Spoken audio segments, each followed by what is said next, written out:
Uma das coisas que eu tinha colocado como meta para 2020 é voltar a ler o gênero poesia, mas eu ainda não tinha feito nada para movimentar, remexer os livros da estante e ver o que eu realmente queria ler. E hoje me deu essa vontade, a poesia me chamou de vez e eu tive algumas ideias e é sobre isso que a gente vai conversar já já depois da vinheta.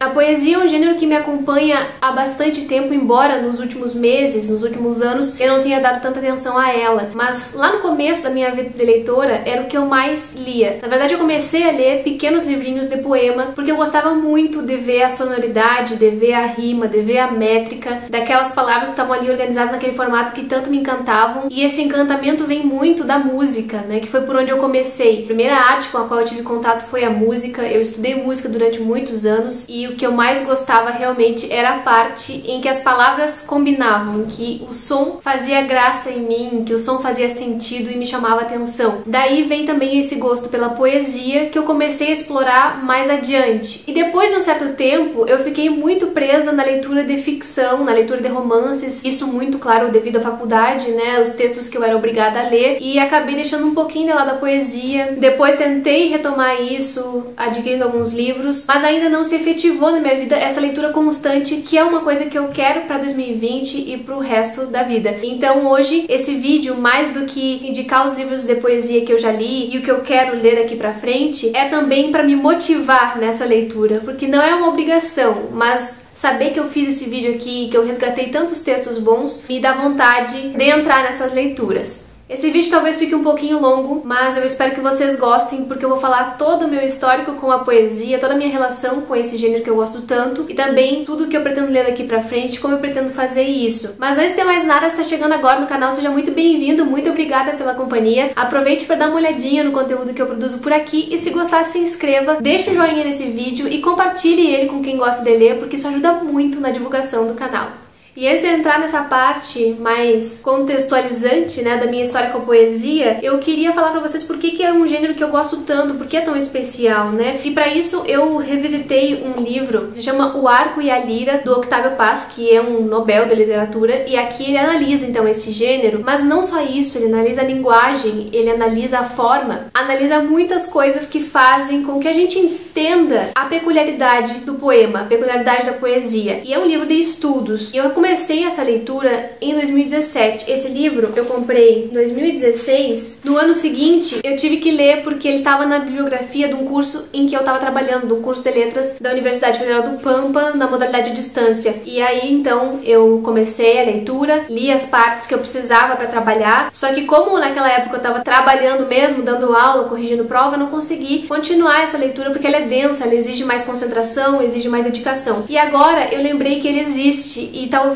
esse projeto de ler mais poesia, ou de ler poesia todo dia, faça com que eu retome esse estudo e possa conversar melhor sobre esse livro com vocês também. E eu li até a metade dele, mais ou menos, aqui tá tudo marcadinho onde eu li. É um livro de ensaios que agrega muita coisa na nossa visão. E uma das coisas que eu quero comentar com vocês sobre esse livro tá logo na introdução dele, que é todo o primeiro parágrafo da obra, que eu acho belíssimo e que ele tenta explicar o que é a poesia para ele e para o mundo, né? Eu acho que vale a pena essa leitura. A poesia é conhecimento, salvação, poder, abandono, operação capaz de mudar o mundo. A atividade poética é revolucionária por natureza. Exercício espiritual é um método de libertação interior. A poesia revela esse mundo, cria outro. Pão dos escolhidos, alimento maldito, isola, une. Convite à viagem, retorno à terra natal, inspiração, respiração, exercício muscular, prece ao vazio, diálogo com a ausência, o tédio, a angústia e o desespero a alimentam. Oração,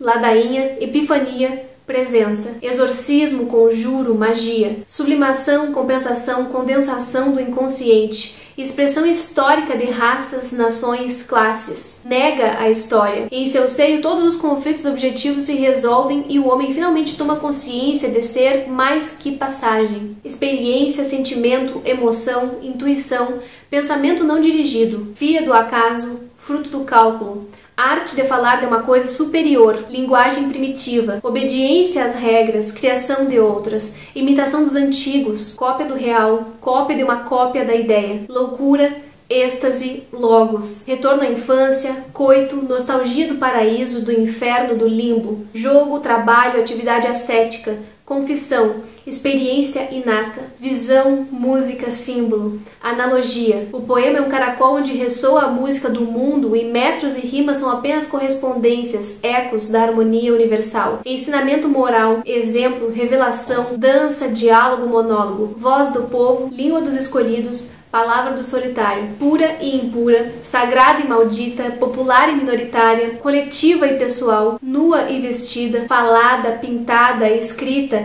ostenta todos os rostos, mas há quem afirme que não possui nenhum. O poema é uma máscara que oculta o vazio, bela prova da supérflua grandeza de toda a obra humana. Acho que não tem definição melhor, ou pelo menos não mais bonita que essa. A gente pode ir pro dicionário e procurar o significado da palavra poesia, mas aqui contempla tudo e só poderia ser o Otávio Paz a fazer isso de uma forma tão poética. E por isso eu fiz questão de trazê-lo aqui, já que a gente vai falar mais sobre poesia em 2020, assim espero que seja, e pode ser válido para todo mundo. Mas além de tudo isso que a poesia abarca, acho uma coisa interessante que ele fala aqui também logo na introdução, que é a diferença entre poesia e poema e como a poesia não está presa ao gênero. Porque ele fala sobre essa diferenciação em que o poema seria a forma, por exemplo, um soneto é uma forma de poema, então a gente tem aquela estrutura específica de versos, estrofes e rimas, que podem se configurar de certa forma, e essas formas variam um pouco, mas é uma estrutura, e essa estrutura seria o poema. Já a poesia o conteúdo desse poema e ela não está presa a esse gênero, a poesia está em todo lugar. A poesia é a captação de um momento e eu acho que ela está muito ligada à magia, porque a gente não sabe explicar muito bem, mas a gente reconhece a poesia quando vê, e isso não está ligado ao gênero, muito mais do que definir, do que classificar. A gente tem muita necessidade de classificar os gêneros literários, ela extrapola isso. Dentro do curso de letras, sempre que a gente estuda gêneros literários, a gente quer respostas, né? Quer definir o que é um conto, o que é um romance, o que é uma novela, o que é poesia, e na verdade essa classificação pouco importa pro conteúdo que tá ali diante da gente. A poesia, ela não está restrita a esse formato que a gente conhece e que a gente começa a estudar primeiro na escola. Muita gente se afasta da poesia por causa disso, por causa desse formato que parece arcaico, que parece desconectado com o presente, mas eu admito pra vocês que isso é o que mais gosto, o que eu mais gosto, talvez muito influenciada pela música, por toda essa sonoridade que eu gosto de acompanhar, por todo o ritmo. Eu gosto de poesia com métrica, eu gosto de poesia com rima, mas eu também gosto da poesia contemporânea dependendo do caso, se eu encontro poeticidade nela, se eu encontro essa poesia nessa forma mais contemporânea que não está limitada a versos. Mas enfim, falando sobre isso, sobre que não tem uma ligação direta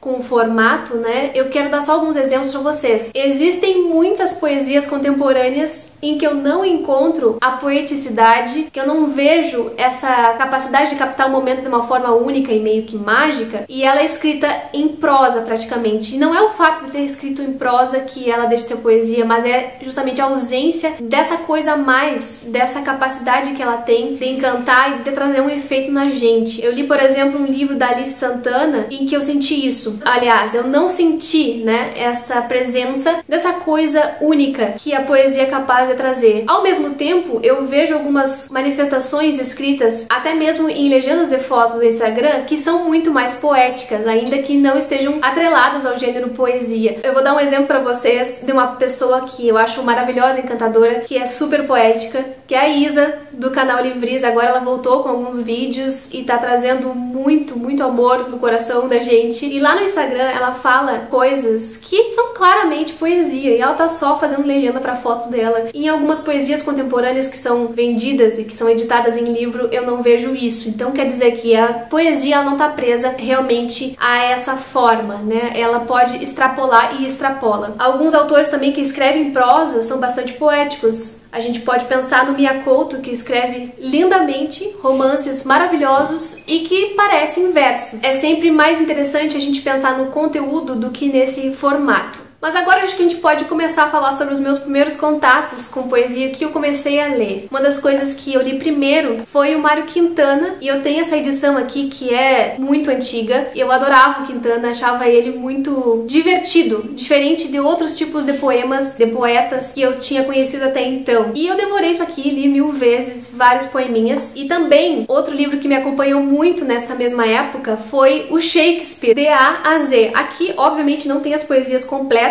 dele, tem algumas citações e eu adorava, me achava muito cult lendo isso aqui. Mas o que eu gostava mesmo era das rimas que eu encontrava e que eu achava graciosas, maravilhosas. Então minha primeira formação com poesia, eu posso dizer que foram com esses dois aqui, absolutamente do nada, absolutamente intuitivo. Acho que eu via no jornal alguma coisa sobre o Quintana, mas o Shakespeare não sei de onde eu tirei. Eu sei que eu peguei e me encantei, li várias vezes. Depois disso, quando eu troquei pro ensino médio, a minha maior alegria era que ia ter aula de literatura. Eu nem sabia o que se estudava em literatura, eu só sabia que tinha e que eu ia gostar muito, porque eu gostava de ler. E assim, eu lia os livros didáticos, eu lia as poesias que tinham ali, imagina o conteúdo do primeiro ano, poesia mais barroca, essas coisas bem antigas, e comecei a gostar muito. Então, cada vez que eu pegava um livro didático do primeiro, do segundo ano, eu lia tudo que tinha de poesia. Depois, uma coisa que me marcou muito foi no terceiro ano, um professor que eu tive que foi excepcional, o professor de literatura, Giovanni, ele fez uma apostila para além do livro didático, porque ele não achava o livro didático suficiente, então ele separou algumas poesias que ele gostava e que ele achava importante que a gente conhecesse, e aí eu me encantei por duas figuras muito importantes, uma delas o Carlos Drummond de Andrade e a outra o Augusto dos Anjos, que é super gótico e pessimista, mas eu adorava aquelas poesias e me identificava como boa adolescente. Daí comecei a gostar mesmo e comecei a identificar alguns poetas que me chamavam a atenção. Daí pro ensino médio, pulei pra faculdade, e na faculdade então comecei a ler muita coisa por obrigação, e a gente não lia assim coletâneas, livros inteiros de um mesmo autor, até porque não tem como, não dá tempo, e os professores fazem uma seleção. A gente lia alguns livros isolados de alguns autores. Eu lembro de ter lido a Adélia Prado, o Leminski, alguma coisa da Flor Bela Espanca, mais um pouquinho também de Fernando Pessoa, mas era pouca coisa porque eu nunca cheguei a fazer uma disciplina específica sobre poesia, e tudo que eu tinha de poesia era dentro das disciplinas sobre literatura em geral, por exemplo, literatura portuguesa, literatura brasileira. Mas uma das mais marcantes da minha vida foi numa aula de literatura brasileira, foi o Morte e Vida Severina, do João Cabral de Melo Neto. Esse livro aqui, na época eu não tinha o livro, eu tinha só a cópia. Quando chegou na aula, todos os alunos leram uma estrofe, a gente leu de forma conjunta, em roda, durante 3 horas consecutivas, e daí sim o meu gosto ficou cativo aqui com esse texto. Para dar um exemplo para vocês, um trecho que eu jamais esqueci, até porque eu li esse livro já mais de 3 vezes, é esse aqui. E se somos severinos, iguais em tudo na vida, morremos de morte igual, mesma morte severina, que é a morte de que se morre de velhice antes dos 30, de emboscada antes dos 20, de fome um pouco por dia, de fraqueza e de doença é que a morte severina ataca em qualquer idade e até gente não nascida. Somos muito severinos, iguais em tudo e na sina, a de abrandar essas pedras, suando-se muito em cima, a de tentar despertar a terra sempre mais extinta,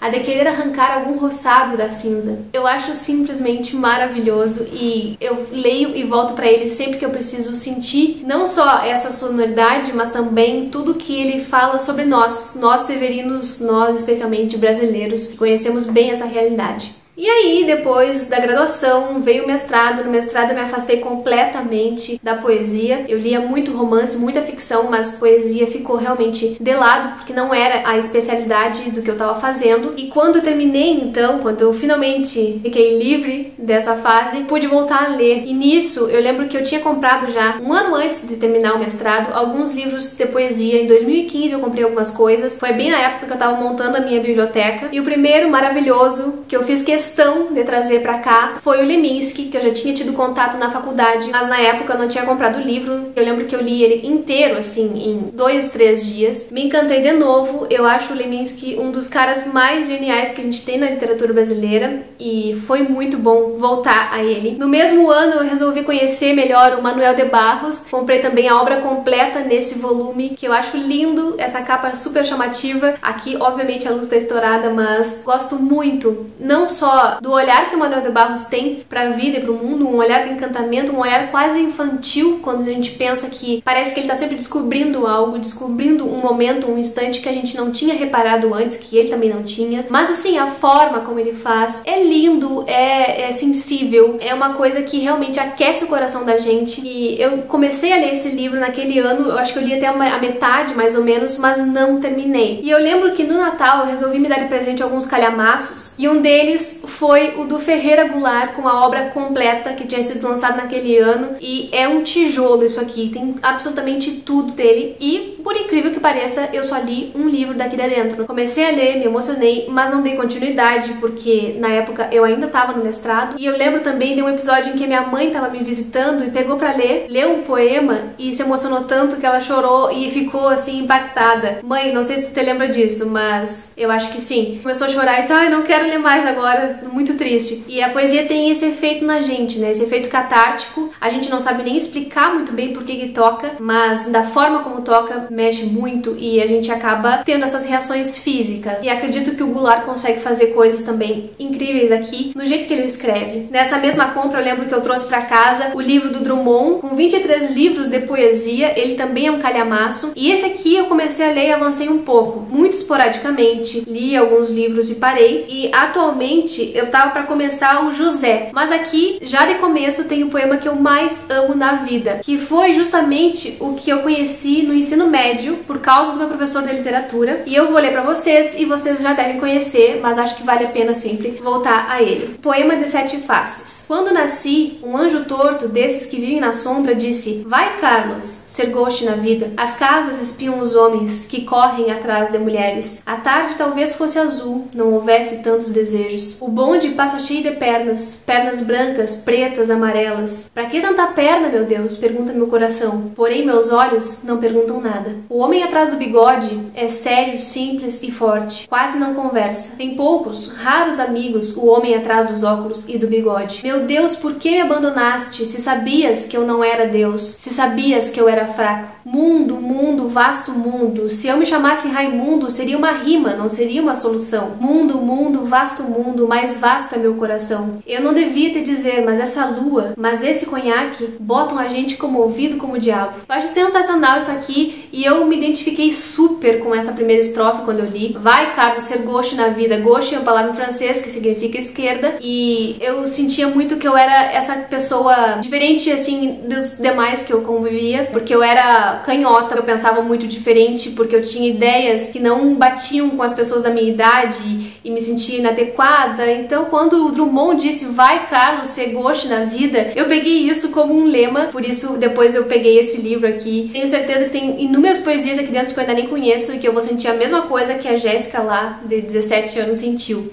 E até agora eu só falei das poesias brasileiras praticamente, mas eu não li só isso, né? Eu tive formação em literatura espanhola, tive que ler alguns poemas em espanhol também, alguns autores, e alguns deles me chamam muito a atenção. E eu não tenho muito os livros, porque, como eu disse, naquela época eu lia as cópias, como boa estudante. Mas eu tenho dois livrinhos maravilhosos aqui, um deles eu ganhei do meu marido, que me deu isso em 2011 ou 12, que é um livro do Neruda, 20 poemas de amor na canção desesperada, e esse livro, ele tem umas poesias viscerais, dramáticas, fortes, sobre o amor, sobre a perda da pessoa amada, sobre as sensações que o amor traz. Ele é muito lindo, mas eu tenho consciência que nem toda pessoa gosta disso aqui, porque realmente, pra quem não tá apaixonado, pra quem, sei lá, não acredita no amor, porque tem esse tipo de pessoa, talvez não goste, talvez ache forçado, mas eu acho lindo, maravilhoso. Tem vários poemas aqui que eu gosto muito e lia e relia em voz alta, e eu acho perfeito, lindo, lindo. E além desse, eu tenho outro em espanhol aqui, que eu ganhei de formatura, já mostrei ele pra vocês em alguns momentos aqui no canal. É El amor, las mujeres y la vida, do escritor uruguaio Mário Benedetti. Esse aqui foi um dos também que eu devorei, tem poemas lindíssimos aqui. E eu vou ler pra vocês, porque eu acho que nem sempre eu leio poesia, esse vídeo é temático, então vale a pena. Também vou deixar aqui no box de descrição o poema traduzido pra quem quiser acompanhar, e também a versão em espanhol. Táctica y estrategia. Mi táctica es mirarte, aprender como sos, quererte como sos. Mi táctica es hablarte y escucharte, construir con palabras un puente indestructible. Mi táctica es quedarme en tu recuerdo, no sé cómo, ni sé con qué pretexto, pero quedarme en vos. Mi táctica es ser franco y saber que sos franca y que no nos vendamos simulacros para que entre los dos no haya telón ni abismos. Mi estrategia es, en cambio, más profunda y más simple. Mi estrategia es que un día cualquiera, ni sé cómo, ni sei com que pretexto, por fim me necessites. Muito lindo, muito maravilhoso, mas também na mesma pegada do Neruda, é pra quem gosta de poesia sobre amor, né, gente? Acho que em qualquer momento da vida, ou pelo menos em um momento da vida, alguém precisa disso. E talvez no momento que a gente está vivendo, em que a gente perde um pouco da fé na humanidade, nas pessoas, nas relações humanas, talvez seja bom entrar em contato com esse tipo de texto. E para não falar só desses dois, tem um livro de poesia que eu ainda não li, também em espanhol, mas que eu ganhei recentemente da Nath, do canal Redemoinhando, e que eu pretendo ler também em breve, que é a Poesia Reunida e 19 poemas em seu nome, da Maria Mercedes Carranza. Essa é uma autora colombiana e que eu vou ficar muito feliz de conhecer, também nessa pegada de resgatar o meu contato com a poesia, especialmente com a poesia em espanhol, que eu gosto tanto.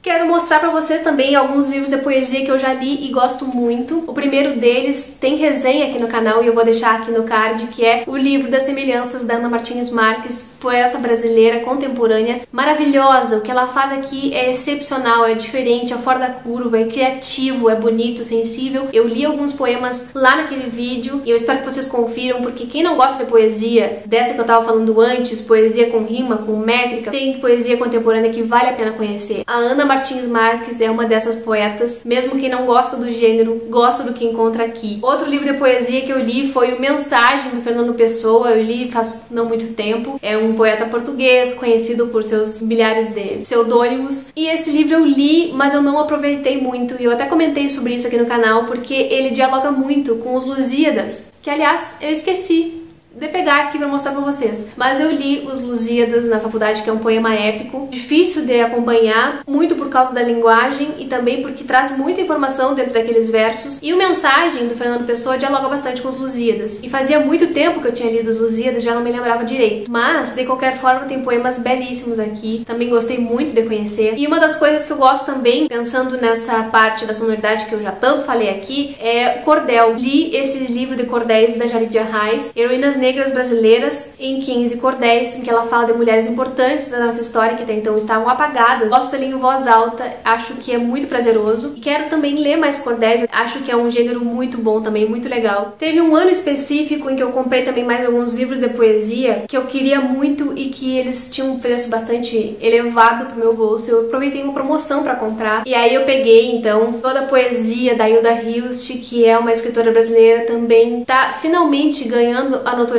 que ela merece. E junto com esse eu comprei toda a poesia da Adélia Prado, a autora que eu já conhecia um pouco lá na faculdade, mas que não tinha lido mais nada desde então. E tô com esses dois livros aqui dessas poetas sensacionais que a gente tem em língua portuguesa. Esse livro eu acabei de tirar do plástico para gravar o vídeo e esse aqui já tá fora do plástico há um tempo. Eu comecei a ler no ano passado e não retomei. Eu li acho que uns 3 livros daqui de dentro e fiquei gostando muito da forma como a Hilda escreve. E por fim, as últimas duas coisinhas que eu tenho aqui para mostrar para vocês a poesia que me constitui. Eu tenho 2 livros da coleção da Companhia das Letras. Um deles eu já li, que é o da Wisława Szymborska, também vencedora do Nobel de Literatura. Esse livro é espetacular, maravilhoso. Eu já li um poema dessa autora num vídeo que eu fiz sobre literatura e política, em que eu li o poema Filhos da Época, maravilhoso assim, o que ele traz, mas eu vou ler para vocês um outro. Eu tô lendo poesia, eu tô extrapolando o tempo, não interessa. Mas aqui eu quero ler o primeiro que tá marcado, o primeiro deles que eu marquei, que eu gostei bastante, que é A Alegria da Escrita. Para onde corre essa corça escrita pelo bosque escrito? Vai beber da água escrita que lhe copia o focinho como papel carbono? Por que ergue a cabeça? Será que houve algo? Apoiada sobre as 4 patas emprestadas da verdade, sob meus dedos apuro o ouvido. Silêncio. Também essa palavra ressoa pelo papel e afasta os ramos que a palavra bosque originou. Na folha branca se aprontam para o salto as letras que podem se alojar mal, as frases acossantes, perante as quais não haverá saída. Numa gota de tinta há um bom estoque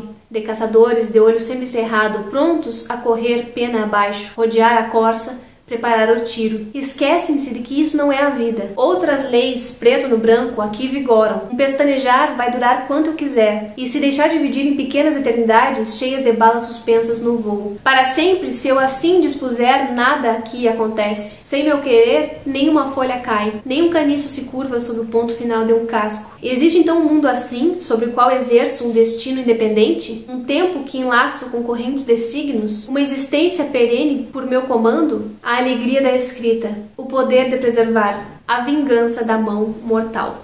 E dessa mesma coleção eu tenho o livro do Adonis, que é um poeta sírio. Então tem uma poesia aqui escrita em árabe, de origem árabe, que é também uma das minhas vontades para 2020, adentrar nesse território que eu conheço pouquíssimo. Fazer esse vídeo me lembrou que esse poeta tá aqui me esperando. E tem muita coisa para me apresentar sobre um mundo que eu não conheço, sobre uma forma de pensar que eu não conheço. Ele tem a apresentação do Milton Ratum, que também é um escritor brasileiro, mas de origem libanesa. E tem tudo a ver, acho que, com esse universo. E eu tô louca pra conhecer também essa poesia. O que eu quero ler, então, em 2020? Quero chegar ao final do ano tendo lido 12 livros, já tô em abril, então vou ter que dar uma corrida aí pra compensar, como se fosse um livro por mês, mas não vai ser um problema. Quero, então, retomar a leitura de Hilda Hilst, quero começar a leitura desse poeta, o Adonis, começar também a ler a Adélia Prado, retomar a leitura do Drummond, começar a encarar, então, o Goulart, que também tá aqui há muito tempo, retomar a leitura do Manuel de Barros, que também comecei e parei na metade, começar a ler o livro da Flor Espanca, também tem toda a poesia dela nessa edição aqui, e ler também esse livro que eu ganhei de presente da Nath, que também é uma forma de movimentar os livros que me foram dados, né, uma das minhas metas para 2020, pegar aquilo que me foi dado de presente e trazer pra roda. Então tá aqui a pilha com 8 livros de poesia, a obra completa desses autores, que eu não quero ler de uma vez só, eu quero ler alternadamente, para não enjoar de nenhum deles, e espero trazer mais vídeos pra vocês sobre poesia, talvez lendo alguma coisa, comentando algum livro. É difícil falar sobre livros de poesia, não dá pra fazer uma resenha, mas eu quero tentar dar um jeito nisso, trazer mais esse gênero pro canal, que acho que é sempre bom a gente variar os estilos que a gente lê.